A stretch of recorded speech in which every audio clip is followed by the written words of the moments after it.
बदलते भारत की शान।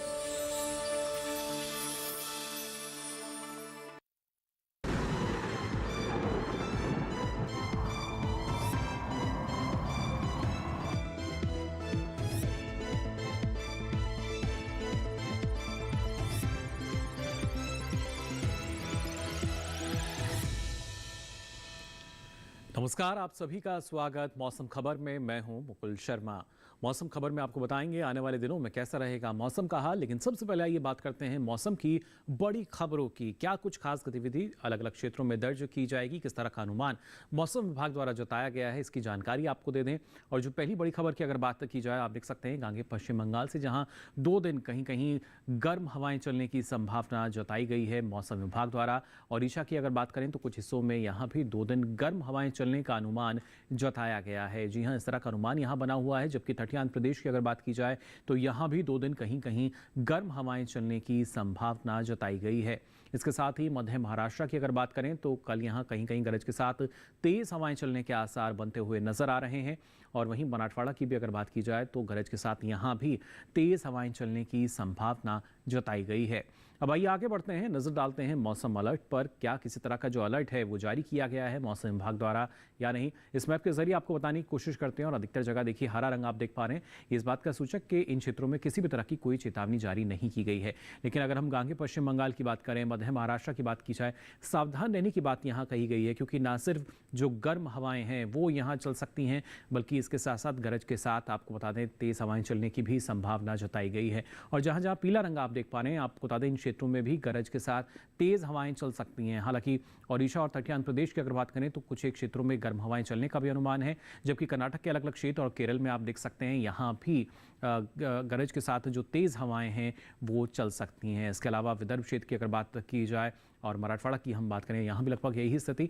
अब आइए आगे बढ़ते हैं और नजर डालते हैं मौसम पूर्वानुमान पर। बारिश की स्थिति देश के अलग अलग क्षेत्रों में क्या रह सकती है, सबसे पहले बात करते हैं उत्तर पश्चिम भारत की।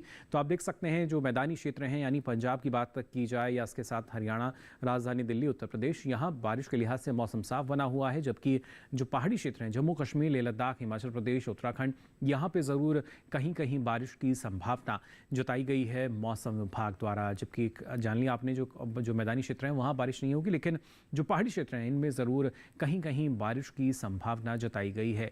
वहीं पूर्वी भारत की अगर बात की जाए तो आप देख सकते हैं बारिश के लिहाज से मौसम साफ नजर आ रहा है बिहार, झारखंड, ओडिशा में। लेकिन अरुणाचल प्रदेश में ज़रूर कहीं कहीं बारिश की संभावना है। जबकि जो शेष पूर्वोत्तर राज्य हैं वहाँ भी फिलहाल बारिश का कोई अनुमान नहीं जताया गया है, यानी वहाँ भी बारिश नहीं होगी। दक्षिण भारत की अगर हम बात करें तो आप देख सकते हैं यहाँ पे अलग अलग राज्यों में क्या स्थिति बनते हुए नजर आ रही है। तेलंगाना, तटीय आंध्र प्रदेश की बात की जाए, कर्नाटका के अलग अलग क्षेत्रों की बात करें और केरल में भी कहीं कहीं बारिश का अनुमान जताया गया है। जबकि रायलसीमा, तमिलनाडु, पुडुचेरी और अंडमान की बात की जाए तो यहाँ फिलहाल बारिश के लिहाज से मौसम साफ बना रहेगा। मध्य भारत पे अगर नजर डालें तो आप देख सकते हैं कोंकण, गोवा, मध्य महाराष्ट्र, मराठवाड़ा और विदर्भ, तो यहाँ पे कहीं कहीं बारिश की संभावना जताई गई है। जबकि जो बाकी राज्य हैं, यानी राजस्थान की हम बात करें, मध्य प्रदेश की बात की जाए, छत्तीसगढ़ की बात करें या फिर गुजरात, सौराष्ट्र की बात की जाए, यहाँ फिलहाल बारिश नहीं होगी। बारिश के लिहाज से तमाम क्षेत्रों में मौसम साफ रहेगा। पिछले 24 घंटों के दौरान मौसम की चाल कैसी रही है, क्या कुछ खास गतिविधि देखिए दर्ज की गई। सबसे पहले अगर राजस्थान की बात की जाए तो देखिए गरज चमक की स्थिति रही, उसके साथ साथ जो तेज़ हवाएं हैं वो यहाँ पे दर्ज की गई। और हरियाणा में कुछ एक जगह जो बारिश की स्थिति है वो दर्ज हुई। और ऐसे ही उत्तराखंड में भी कहीं कहीं जो बारिश की स्थिति है वो पिछले 24 घंटों के दौरान दर्ज की गई। जबकि जो बाकी राज्य हैं उनमें किसी भी तरह की कोई भी खास गतिविधि यहाँ पे दर्ज नहीं की गई है। पूर्वी भारत की अगर बात करें तो आप देख सकते हैं अरुणाचल प्रदेश, असम, मेघालय, जहाँ पे अलग अलग क्षेत्रों में जो बारिश है कुछ एक जगह वो दर्ज की गई। जबकि गांगे पश्चिम बंगाल की अगर बात की जाए तो यहाँ पे गर्म हवाएं दर्ज की गई पिछले 24 घंटों के दौरान। और आने वाले समय के लिए भी कुछ इस तरह का ही अनुमान जताया गया है। दक्षिण भारत में आप देख सकते हैं केरल में कुछ एक जगह जो बारिश की स्थिति है वो दर्ज की गई, अंडमान निकोबार में भी, और साथ ही तटीय आंध्र प्रदेश, तेलंगाना, इन क्षेत्रों में भी अलग अलग जगहों पर कहीं कहीं जो बारिश की स्थिति है वो दर्ज की गई।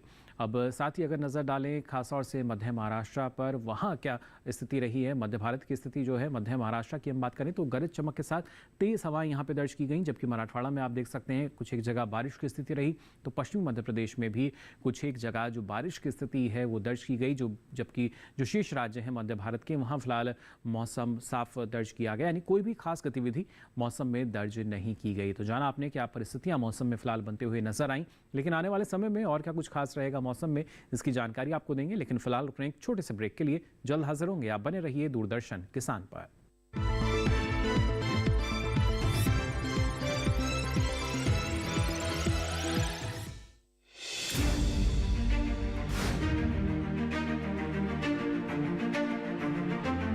फसलों के भाव से लेकर उनकी आवक तक, पैदावार से लेकर बुआई के क्षेत्रफल तक, आयात से लेकर निर्यात तक, घरेलू से लेकर वैश्विक बाजार तक, मंडियों की सही और ताजा जानकारी पाएं। विशेषज्ञों की राय का लाभ उठाएं। देखिए मंडी खबर सोमवार से शनिवार शाम 5 बजे सिर्फ दूरदर्शन किसान पर।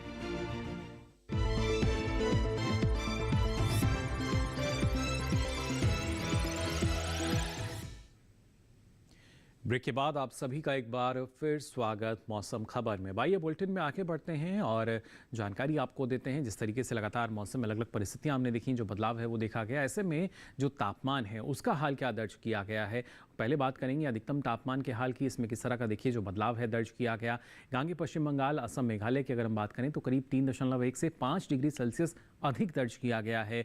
अधिकतम तापमान यहाँ पर सामान्य तापमान के मुकाबले पिछले 24 घंटों के दौरान यानी ज़्यादा रहे हैं इन राज्यों में, अलग अलग क्षेत्रों में जो तापमान है। जबकि बिहार की हम बात करें, उपहिमालय पश्चिम बंगाल, सिक्किम की अगर बात की जाए, साथ ही ओडिशा, तटियान प्रदेश, तो यहाँ करीब 1.6 से 3 डिग्री सेल्सियस का जो इजाफा है वो अधिकतम तापमान की स्थिति में दर्ज किया गया है। ओडिशा और तटियान प्रदेश के अलग अलग क्षेत्रों की अगर खास तौर से बात की जाए, जबकि आप देख सकते हैं जम्मू कश्मीर, लेह लद्दाख की हम बात करें तो यहाँ भी करीब 1.6 से 3 डिग्री सेल्सियस ज़्यादा दर्ज किया गया अधिकतम तापमान, यानी इजाफा यहाँ भी दर्ज हुआ है अधिकतम तापमान में।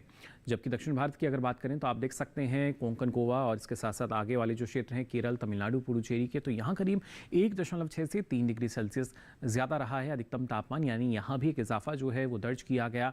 पश्चिमी मध्य प्रदेश की अगर बात की जाए तो यहाँ एक गिरावट देखने को मिली है।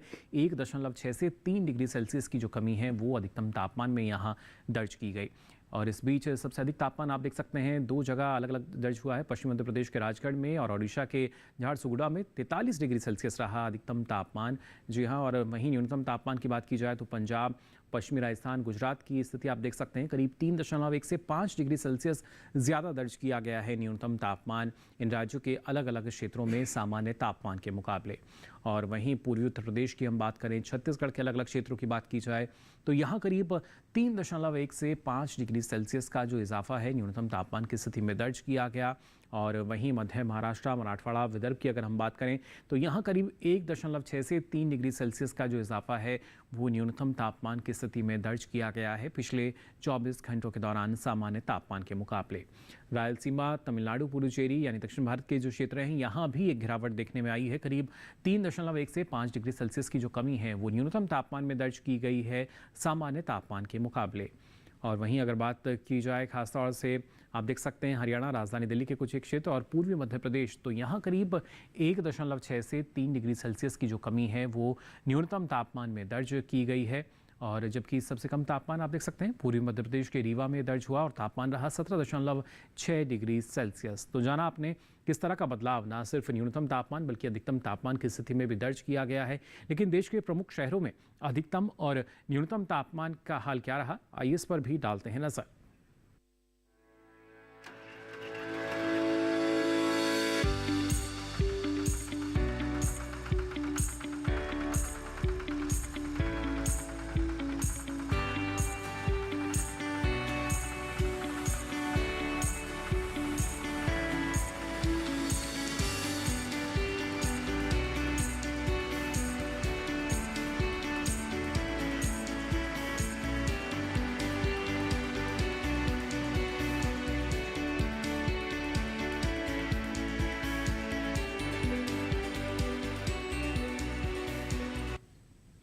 और इसी के साथ ही मौसम खबर में यहाँ वक्त हो चला एक और छोटे से ब्रेक का। ब्रेक से लौटेंगे तो आपको बताएंगे और क्या कुछ खास रहेगा मौसम में। आप बने रहिए दूरदर्शन किसान पर।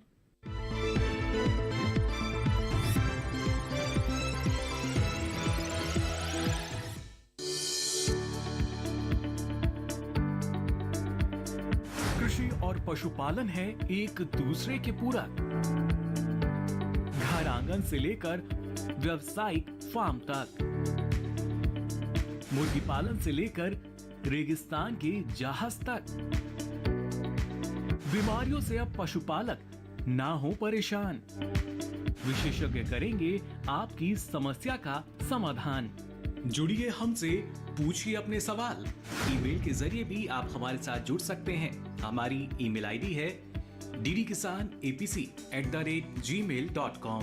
हमारे टोल फ्री नंबर हैं 1800-113060 और 1800-113061। देखिए अपना पशु चिकित्सक हर रविवार शाम 6:30 बजे दूरदर्शन किसान चैनल पर।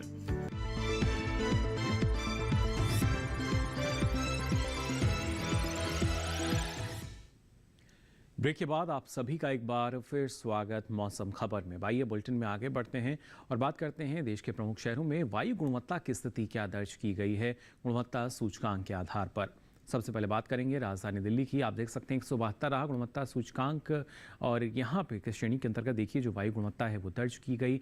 वहीं पुणे की अगर बात की जाए तो 160 रहा गुणवत्ता सूचकांक, यानी यहाँ भी एक संतोषजनक स्थिति जो है वो वायु गुणवत्ता की दर्ज हुई। पटना की अगर बात की जाए 293 रहा गुणवत्ता सूचकांक, यानी थोड़ी खराब श्रेणी के अंतर्गत यहाँ वायु गुणवत्ता दर्ज की गई। बेंगलुरु में आप देख सकते हैं 99 रहा गुणवत्ता सूचकांक, यानी करीब करीब अच्छी और संतोषजनक श्रेणी के बिल्कुल सीमा पर ये नजर आई। हैदराबाद की अगर बात की जाए तो यहाँ 90 दर्ज हुआ गुणवत्ता सूचकांक, अच्छी श्रेणी के अंतर्गत फिलहाल वायु गुणवत्ता दर्ज की गई।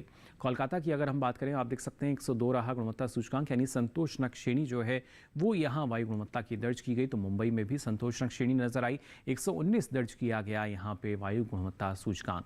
अब आइए आगे बढ़ते हैं और नजर डालते हैं पर्यटन पूर्वानुमान में। देश के प्रमुख पर्यटन स्थलों पर अगले 4 दिन किस तरह का मौसम आपको मिल सकता है। सबसे पहले बात करेंगे जम्मू कश्मीर के श्रीनगर की। तो आप देख सकते हैं शुक्रवार को यहाँ मौसम जो है खुला हुआ नजर आ रहा है, कोई भी खास गतिविधि इसमें दर्ज नहीं की जाएगी। शनिवार में कुछ एक जगह जो बादल हैं छाए रह सकते हैं, लेकिन रविवार और सोमवार में गरज चमक की स्थिति बनते नजर आ रही है। बौछारें जो हैं अलग अलग क्षेत्रों में पड़ सकती हैं। ऐसे में जो अधिकतम तापमान है करीब 20 से 26 डिग्री सेल्सियस रहेगा, तो न्यूनतम तापमान भी करीब 7 से 9 डिग्री सेल्सियस रह सकता है। और जो हमने जाना कि अधिकतम तापमान में कहीं ना कहीं गिरावट भी यहाँ नजर आएगी। उत्तराखंड के हरिद्वार की अगर हम बात करें तो आप देख सकते हैं शुक्रवार, शनिवार, रविवार, सोमवार चारों ही दिन एक जैसी स्थिति है। मौसम जो है वो खुला रहेगा, पर्यटन के लिहाज से बेहतर स्थिति। और यहाँ अधिकतम तापमान जो है करीब 38 से 39 डिग्री सेल्सियस रहेगा। तो वहीं न्यूनतम तापमान आप देख सकते हैं ये 19 से 21 डिग्री सेल्सियस के आसपास रहने का अनुमान जताया गया है मौसम विभाग द्वारा। तो जाना आपने हरिद्वार में किस तरह का मौसम आपको यहाँ मिल सकता है। हिमाचल प्रदेश के मनाली की अगर बात की जाए तो यहाँ शुक्रवार में फिलहाल जो मौसम है साफ नज़र आ रहा है। शनिवार में कुछ एक जगह जो बादल हैं वो छाए हुए रह सकते हैं, लेकिन रविवार और सोमवार में फिर यहाँ बारिश का अनुमान जताया गया है मौसम विभाग द्वारा। और ऐसे में यहाँ भी अधिकतम तापमान में गिरावट है, करीब 21 से 24 डिग्री सेल्सियस के बीच में ये रहेगा। तो न्यूनतम तापमान करीब 6 से 8 डिग्री सेल्सियस के आसपास रह सकता है अगले 4 दिनों के लिए। अब आइए बात करते हैं हरियाणा के कुरुक्षेत्र की। तो यहाँ भी देखिए शुक्रवार, शनिवार की अगर बात की जाए तो मौसम पर्यटन के लिहाज से बेहतर स्थिति में है, कोई खास गतिविधि दर्ज नहीं की जाएगी। शनिवार में ज़रूर कुछ एक जगह बादल छाए रहेंगे, तो सोमवार में ये बादल बरसते हुए नजर आ रहे हैं। ऐसे में अधिकतम तापमान करीब 38 से 40 डिग्री सेल्सियस रहेगा, तो न्यूनतम तापमान करीब 22 से 23 डिग्री सेल्सियस के आसपास रहने का अनुमान जताया गया है अगले 4 दिनों के लिए मौसम विभाग द्वारा। वहीं राजस्थान के जोधपुर की अगर हम बात करें तो यहाँ भी शुक्रवार, शनिवार 2 दिन मौसम जो है वो खुला हुआ नज़र आ रहा है, जबकि रविवार और सोमवार की बात की जाए तो कुछ एक जगह जो बादल हैं वो छाए हुए रह सकते हैं। ऐसे में जो अधिकतम तापमान है करीब 38 से 40 डिग्री सेल्सियस रहेगा, तो न्यूनतम तापमान करीब 23 डिग्री सेल्सियस के आसपास रह सकता है। इस तरह का जो अनुमान है ये जताया गया है जोधपुर के लिए भारत मौसम विज्ञान विभाग द्वारा। मेघालय के शिलांग की अगर हम बात करें तो आप देख सकते हैं शुक्रवार शनिवार यहाँ कुछ एक जगह जो बादल हैं वो ज़रूर छाए हुए रहेंगे, लेकिन रविवार सोमवार में ये बादल बरसते हुए नजर आ रहे हैं। बारिश की संभावना जो है जताई गई है इन 2 दिन के लिए, और ऐसे में जो अधिकतम तापमान है करीब 25 से 27 डिग्री सेल्सियस रहेगा, न्यूनतम तापमान करीब 15 डिग्री सेल्सियस। लेकिन जैसा हमने आपको बताया अगले 2 दिन बारिश की संभावना है, तो ऐसे में अधिकतम तापमान में जो गिरावट है वो भी यहाँ दर्ज की जा सकेगी।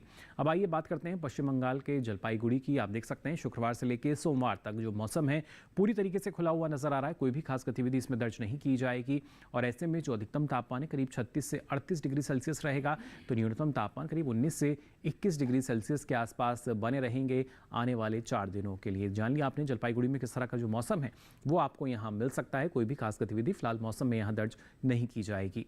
गोवा के पणजी की अगर हम बात करें तो यहाँ देखिए शुक्रवार शनिवार रविवार सोमवार चारों ही दिन एक जैसी स्थिति है, यानी कुछ एक ही जगह जो बादल हैं वो जरूर छाए हुए रह सकते हैं। हालांकि बरसने की संभावना इनकी कम है, लेकिन ऐसे में जो अधिकतम तापमान है करीब 34 डिग्री सेल्सियस के आसपास रहेगा, तो न्यूनतम तापमान करीब 26 डिग्री सेल्सियस के आसपास रह सकता है। यानी कोई भी बड़ा बदलाव जो है वो ना सिर्फ तापमान में होगा बल्कि जो मौसम है वो भी एक जैसा यहाँ नजर आया।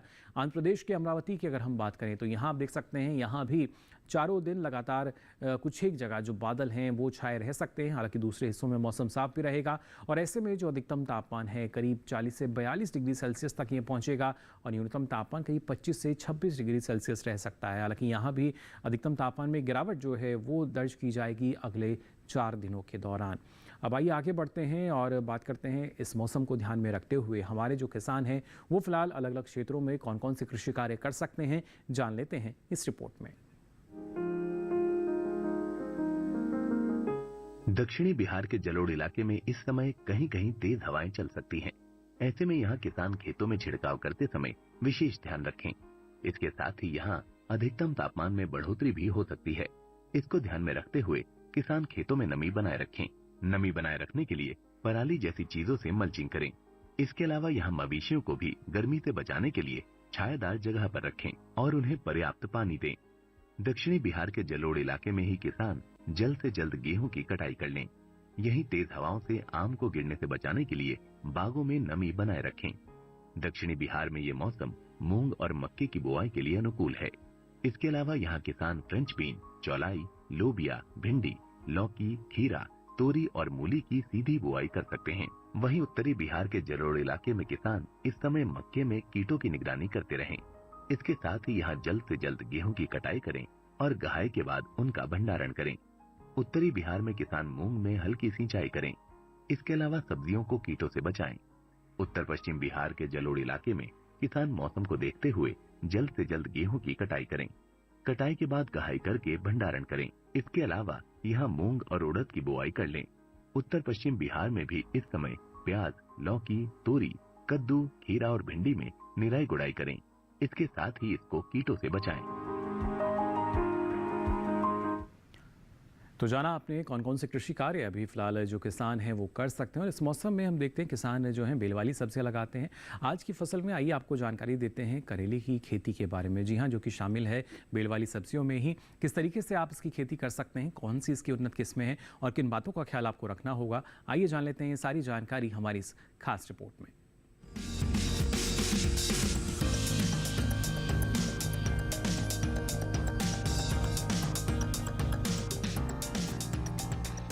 ये समय करेले की बुआई के लिए काफी बेहतर है।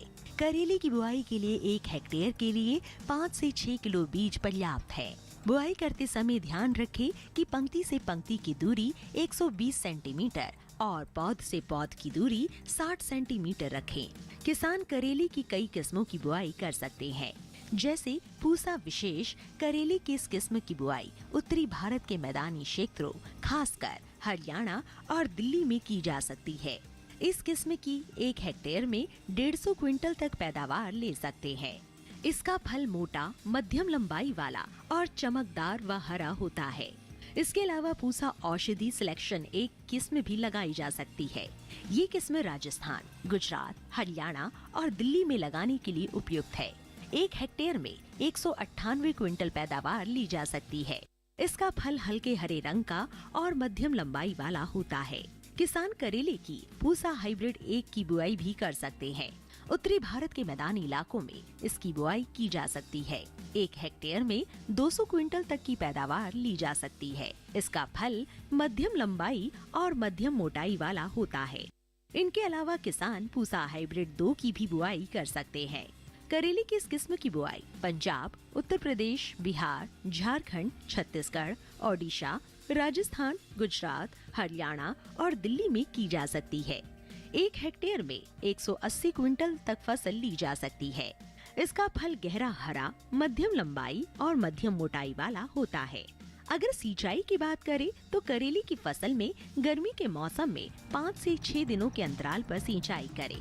फसल में खरपतवार नियंत्रण के लिए समय समय पर निराई गुड़ाई करें। करेले की फसल में फल मक्खी के हमले की आशंका बनी रहती है। ऐसे में उचित दवा का छिड़काव विशेषज्ञों की सलाह से कीट प्रभावित जगह पर ही करें।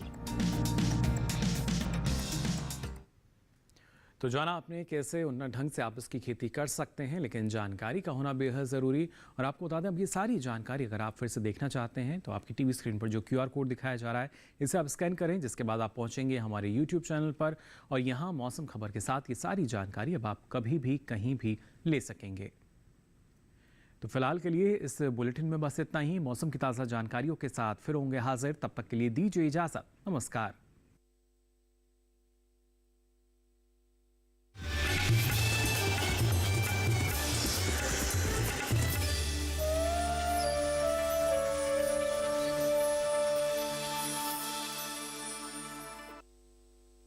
किसान भाई बहनों को कृषि जगत